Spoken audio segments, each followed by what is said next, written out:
जिघड़ालू कुत्ता, हिंसा और सबक की कहानी। गांव के बीचों बीच एक कुत्ता था जिसका नाम था शेरू। शेरू अपने जिघड़ालू स्वभाव के लिए कुख्यात था।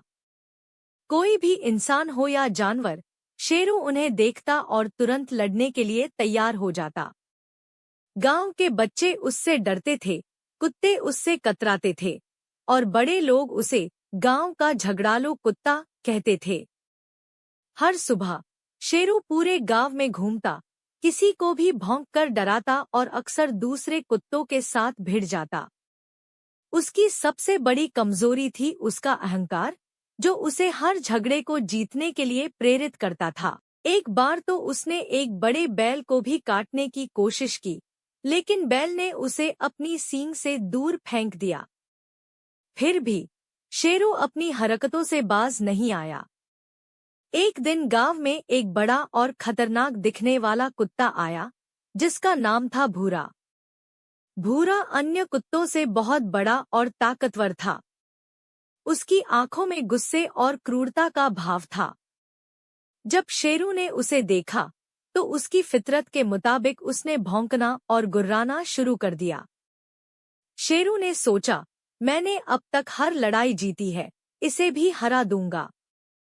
शेरू ने बिना सोचे समझे भूरा पर हमला कर दिया। लेकिन भूरा कोई साधारण कुत्ता नहीं था।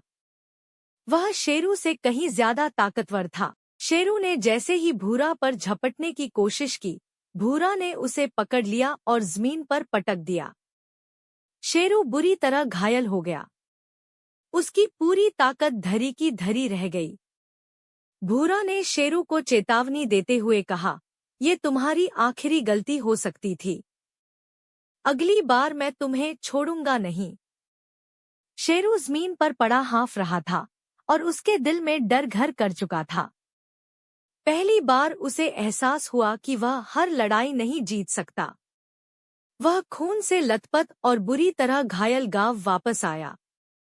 गांव के कुत्तों और इंसानों ने उसे इस हालत में देखा और सोचा कि उसकी घमंड भरी लड़ाई आखिरकार उसे तबाह कर देगी। शेरू को कुछ हफ्ते तक अपनी चोटों से उबरने में लगा। इस दौरान उसने बहुत कुछ सोचा। उसे एहसास हुआ कि उसकी हिंसा और झगड़ालू स्वभाव ने उसे केवल दर्द और अकेलापन ही दिया था। भूरा के साथ हुई लड़ाई ने उसे यह सिखाया कि हर लड़ाई लड़ने लायक नहीं होती। धीरे धीरे शेरू ने अपने झगड़ालू स्वभाव को बदलने की कोशिश की। अब वह बिना वजह लड़ाई नहीं करता था। उसने सीखा कि केवल ताकत दिखाने से कोई बड़ा नहीं बनता, बल्कि समझदारी और संयम से ही असली सम्मान मिलता है। इस तरह शेरू ने न सिर्फ अपनी जान बचाई, बल्कि गांव में अपनी एक नई पहचान भी बनाई, एक समझदार और शांतिप्रिय कुत्ते के रूप में, जो अब लड़ाई के बजाय शांति को अपनाता था।